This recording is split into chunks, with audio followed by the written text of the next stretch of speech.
Good morning and welcome back to Late Start Show. For our first student interview of the year, we are here with senior Peter House prefect and esteemed double bass player Travis Phillips. How are you, Travis? I'm doing pretty good. I'm really happy to be on the show. Oh, it's great to have you on the show. So when did you kind of go, let's go. When did you first come to US and what made you choose US in the first? So I came to US in first grade. I don't really remember what made me choose it. It was a really long time ago, but I came from um the Montessori school of University Heights. So just kind of where I went to kindergarten. I don't know. Why did your parents, you think, want you at US to start? I think definitely the education. It's like one of the best schools in Ohio, like all the way throughout high school. So definitely the education part, and then also the relationship you have with like your teachers. Like the ratio of student to teachers is really nice, so that all the teachers can really get to know you. I think that's what they wanted. Kind of going back to your lower school and middle school years, were you already involved in kind of as many things like kind of sports and orchestra back then, or did all these activities kind of ramp up later? I'd say it was probably like always kind of taking on this workload when I was younger. I was definitely in more advanced math classes, like starting from like first grade on. And then also I was always doing music. I started when I was 5 years old. So it's kind of always been a thing, taking classes at the music school settlement, and then later taking classes at CIM. And then also with sports, I really mostly did basketball. Um, Football was like a later thing, and that was a whole argument with my mom because she was really scared of me like getting hurt. But yeah. And going back to your middle school days, I know you probably don't remember your very first day, obviously it was first grade, but do you have any early memories that you're still fond of to this day? Um, I would say probably playing on the playground. Like the playground at the lower school has always been a very fond memory of mine. And definitely making a lot of friends in that class. Like I can still remember a lot of people who were in my first grade class that I'm still friends with today. They just upgraded that playground, so you Yeah. How is that transition like? I mean, let's go to that middle school to high school transition. I mean, we're at two different campuses. So was moving to the high school a really big adjustment for you? I mean, I feel like for a lot of people it would be, but for me it was kind of like I don't know. My older brother went here, so I got to be at the upper school a lot anyway, and also coming up for different events, like Founders Day. Obviously, I was kind of already used to the school and how it looked like, so it wasn't too big of a difference. It was definitely a little bit daunting just being with like a bunch of upperclassmen, like the seniors. I was definitely a little bit intimidated, but playing football definitely helped, like build a relationship with those seniors, so I was a little less scared. So I definitely had a pretty smooth transition into high school. Did you ever share experiences like Founders Day with your brother? Um, I yeah, I did. Like we were on the same team for a few of the Founders Day, like at the lower school. Mhm. I mean, we're in that same house, so I'm gonna see him a lot anyway. But he left when he was in 10th grade to go to Ignatius, so I don't know. I didn't really get to see him much when I was at high school. What's been your kind of favorite class or subject in high school and why? And is there any kind of teacher who's like really inspired you to go a certain way? I'd say like overall, my favorite subjects are probably math and sciences, just because I do very well in those. But I think one of my favorite teachers is definitely Dr. Folds. Last year when I took A Push, I was really struggling. Like in the beginning of the year, I was not great at writing essays, and I was very like stressed throughout the whole year. But he really pushed me to be like a really good essay writer, really good at history, and towards the end of the year, like I felt really prepared for the exam, and I ended up getting a 5.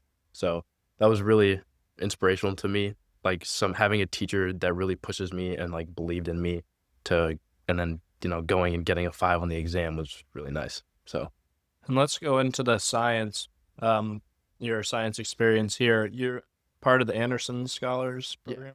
And can you explain just your project? So my project is determining like the different heat signatures of rosins on the bow and strings of my double bass. So essentially what I did in the first place was I took different rosins and I put them on my bow, and then I would like play across the strings and then show them to this infrared camera that I borrowed from the school, and then like take the heat signature reading off of that to see which one had a higher friction. And so since like heat corresponds to friction, a higher heat signature means there was more friction between the bow and the string. And so I was able to see which different brand of rosin like provided the most friction. And then last year, myself and Mr. McEwen worked on making like a mechanical system that would like automate this process because when I play with my arm, I can't keep the pressure constant. So that could lead to like variation in the different like data that I got. So we created a mechanical system, and then over the summer I've been using that to collect like better data for it. It sounds like you've taken a bunch of pretty difficult classes here. So, from your experience, what's kind of the most challenging class you've taken throughout high school, and how did you kind of manage to get through, especially with all the load of other things that you're doing? Yeah, without a doubt, the hardest class I've ever taken was AP Physics C. That class gave me some of the lowest test scores I think I've ever seen in my entire life. Like it was it was actually like unbelievable. Like I don't know. I feel like most of the time I just kind of coast through classes with like baseline knowledge and it's like whatever. Like I'll get a good grade in it. But AP Physics really like challenged me to actually try as hard as I could. And even then I still got low grades and stuff. So what I did was I stayed after class because the block after physics was a free period. So I would take that free period and just work with Mr. Ketchum and do like a bunch of practice problems, ask him to make them as hard as possible so that I could really like further my understanding of it. And I think this was very useful. I don't know if any other students did that. Um, I know a lot of them also had free periods afterwards and they weren't in there with me. So I might have been like the only kid in class doing that. But yeah, and it was really helpful. I ended up getting a 4 on that exam, which I'm really happy about. Obviously, I would have preferred a 5, but I'll definitely take a 4. For sure. And, a lot of times nowadays, it's like you have to take some people just take easy classes so they can get their GPA up and like look good for colleges. But, like, what advice do you have for people to like take those challenging classes, even though you might not get the grades that you want? I would say just push yourself like as much as you can. I know like taking an easy class, like taking regular history instead of an A push might be like, oh yeah, it'll be a GPA booster, but colleges really look for rigor in your schedule. They look for you taking like hard classes, APs, honors, accelerated courses. So, obviously don't do it just for college, but I'd say a lot of people are a lot more capable in these harder classes than they think of themselves. Um, so I'd say just really push yourself and take that AP class if you have the chance. Now kind of moving into music, how did you first kind of get into playing music? You talked about when you were 5, and especially why the double bass? It's not like exactly the first instrument you think of when you think of like, oh, I play Right. music. So what was kind of the draw to music for you? So when I was 5, my mom took my brother and I, my brother was 9 at the time, to like a musical petting zoo kind of thing. So they had a bunch of professionals who had their instruments there and were like playing them for us so we could see them. And my mom wanted us both to like choose one of them. So my brother chose the violin. He doesn't play it anymore, so I'm already better than him in that. But I wanted to choose something bigger than the violin, so I chose the bass because, it was a grown man who was playing it. It was like a giant instrument. And then when I got my bass, it was tiny. It was so sad. It was tiny. It was like a cello, like a small sized cello with its strings tuned the same way as a bass. So a little bit sad, but um after that, like I started taking lessons at the music school settlement, which is like over by the art museum, over by like the Cleveland Institute of Music. Um, and then as I got older and started growing, I was able to move up to like bigger sizes and then I actually got a bass, which was like a small size, it was like a 32nd size or something. Like they're different sizes, but then I got put on that. And then when I turned 14, I auditioned to like be a part of it's like a academy or like prep program at the Cleveland Institute of Music, and I got in. And I'd say that's really when I started taking music more seriously. I don't think like when I was 5, I was really serious about music. It was more of just like a thing that I could do and like I was doing. My mom had to tell me to practice and stuff. But when I got into like the CIM like program, and then I got into like the Cleveland Orchestra Youth Orchestra in the 8th grade, I knew I really needed to like actually step up and take pride in practicing and playing. So I definitely took it a lot more seriously. Um, so yeah. And being a part of programs like that, probably also you were up against, but playing with and learning with really talented musicians, so that probably you had to step up your game to be on their level. So how does being with musicians that are above your level really help you get better? I'd say for me, it really helps me because it shows you how good you can be. I know at first it's a little disheartening seeing like people who are so much better than you playing, and it's like, why can't I sound like that? But then you think about it, and it's like, I can sound like that. I just need to put more time and more effort into practicing, making sure that I'm using my practice time efficiently. And I think that's what was really eye-opening for me. My practice time went from like 30 minutes a day to like 2 hours. Some days I'd wake up really early in the morning, like 6 a.m. before school to practice. And then also just like taking time before lessons to still practice because usually I would like consider my lesson time my practice time, but I started practicing before and then after lessons to really maximize my time and make sure that all the tips my teacher gave me like really stuck in the music I was playing. So I think just like taking inspiration from people who are better than me, instead of like being jealous of them in a way. Does your family ever get mad at you when you practice? A little bit, a little bit. The music room is pretty loud when I'm practicing, so it'll be like 12 in the morning, and my mom will be sleeping, and she'll come downstairs and be like, "There are other people in this house. You can't be practicing this late." So definitely. With you kind of being in high school and managing the work and the social life and kind of football, what does your practice schedule look like now? I mean, you've only gone up and up in the ranks of kind of what you can do with double bass and the different programs you could be in. So, what does that practice schedule kind of look like today? It's really just whenever I have time. Like it's not a specific, oh, from 6 to 8 p.m. I'll be practicing because, football ends at 6. Then I have lessons on Thursdays like at 7, some days at 6. So it's really just whenever I can find the time. And if I can't find the time during the day because I'm studying or doing practice or whatever or at school, then I'll just, make time by waking up a little bit earlier so I can get that time in. So it's just really whenever I'm free. What has sorry, has been maybe one of the coolest venues that you've played at, or the coolest kind of people atmosphere that you've been able to play with? Um, I would say definitely playing at Carnegie Hall in New York. Pretty sweet. Um, it was like a 3-week program, called NYO, like National Youth Orchestra of the United States of America, but it's like their like program for younger kids. I think it was 14 or 15 at the time. So we got to stay at a college campus in New York for 2 weeks. And it was just like a lot of practicing with each other, like in an orchestra setting, and then a bunch of master classes and solo works. And then we got to go to Carnegie Hall for the second week, which was our first concert. And then after that, we got to fly down to the Dominican Republic to have 3 more concerts, that was so much fun. Like, I don't think I probably never would have gone to the Dominican Republic if it wasn't for music. And being able to play music in a place like places like that was just so cool for me. Have you ever had kind of a funny or embarrassing moment when rehearsing or kind of performing or practicing, and maybe a time when kind of like a string snapped or you came in at the wrong time?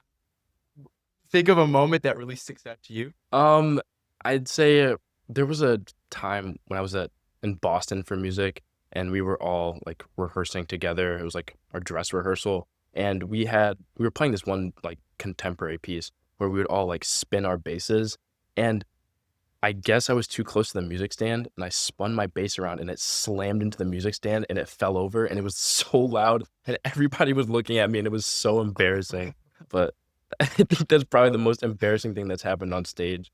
But also, like coming in early, that happens all the time. Coming in like when you're not supposed to in the middle of like a rest is just it's the worst. It's the worst.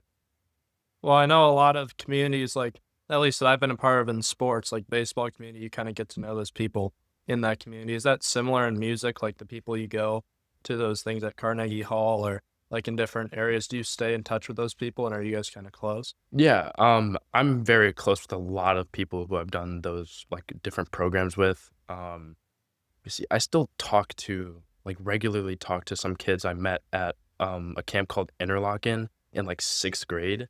So that's like 6 years ago is when I went to that camp, and I still regularly talk to those kids. The people from the NYO program, a lot of them are in college, like starting their 2nd year right now, still in contact with them. And like I have a lot of connections at different schools. So I hope to go to Northwestern. Like that's definitely my top school at the moment. And I have a lot of friends there who do music, also friends from US obviously who are there, but through music I know a lot of people. You kind of basically embody the kind of scholar, athlete, musician kind of ideal here that we think of like as the US boy. So how do you kind of juggle all these different things at the same time while still just trying to keep time for life? I mean, I'd say it really boils down to having a good support system. I have my parents. My mom obviously helps a lot with my schedule, making sure that everything is like together. Then also from like coaches, like it's very easy to tell them, hey, like I have a conflict with practice, or maybe I'm not able to make a game or something because I have a performance or rehearsal that I need to like attend. And they always are super understanding. Like if I tell them in advance that it's like it's a conflict or something, because conflicts are inevitable, right? So just making sure that everyone is on the same page, and really making sure that my schedule is tight. So like there's never any question of where I'm supposed to be.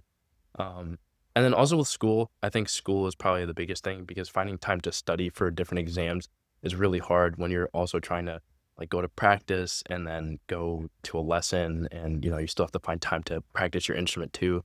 But using my free period in school or using my opposite lunch to get work done has definitely helped me a lot, especially last year when I was taking 5 APs. Like it was so much work, but I mean I survived. So but yeah, just like time management. In addition to all the other craziness that you kind of just explained, you're also the Peters House prefect this year. So, what does like really being a prefect mean to you, and what was the whole process of you thinking that you wanted to be a prefect? So being a prefect to me is like, having a more vocal leadership position within the school, within my house. I think for me, I'm more of a reserved person. Like I don't really like being in the spotlight a whole lot. Um, so I really wanted to step out of my comfort zone and do something that would like really put me into the spotlight. Like I don't have a choice. Like for house meetings, I'm the one leading, I'm the one speaking. During like prefect meetings in the mornings, like I have to contribute to the conversations. So I think what really like pushed me to want to be a prefect was to be more vocal, to be more like outgoing towards other people because it's nice to have like conversational skills. So that's why I wanted to be a prefect.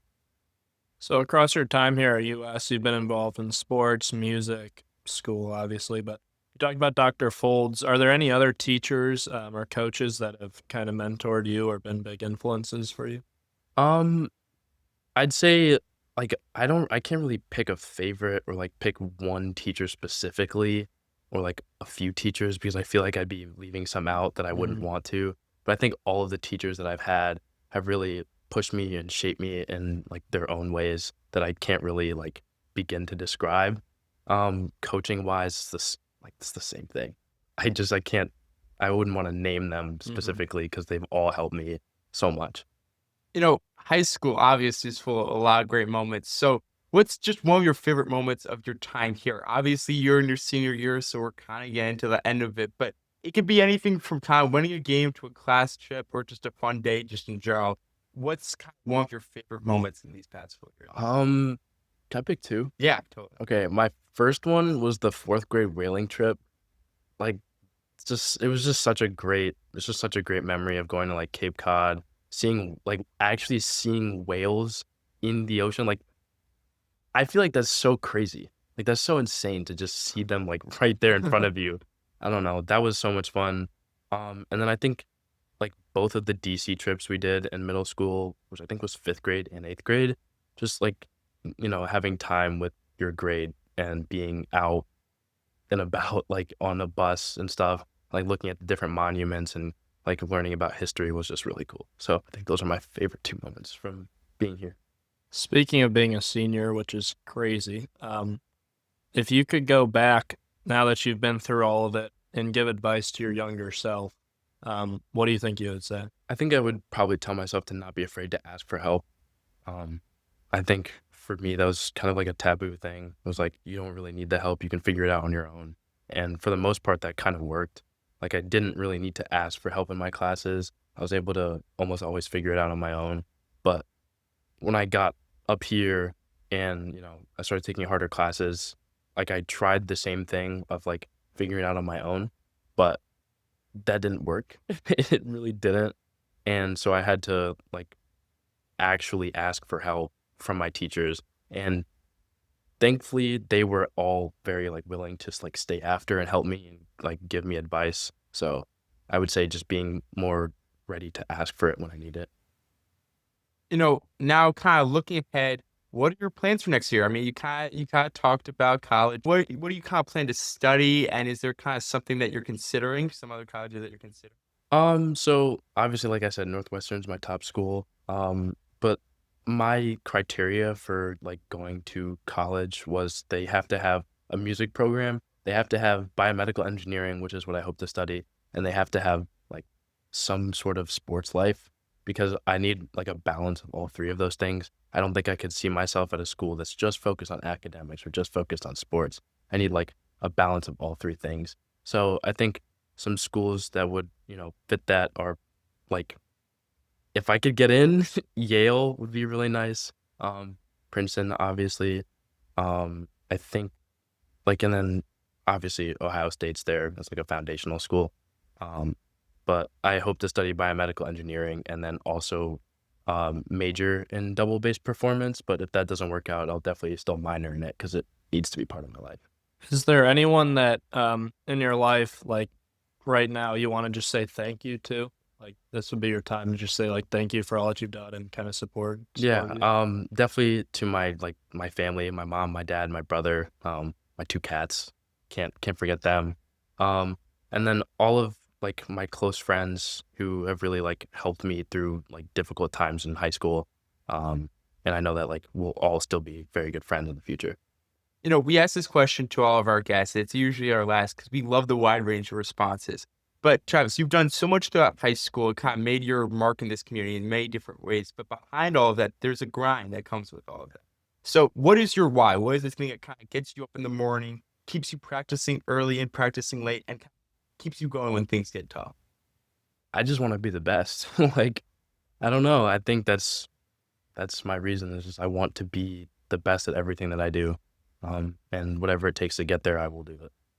Well, Travis, it's been great having you on the show today. Thank you so much for taking the time to kind of share your stories and experiences with us. And to our listeners, thank you so much for tuning in. And we hope you'll join us next Wednesday for the next episode of Late Start Show. Yeah. Thanks, Travis. Thank you.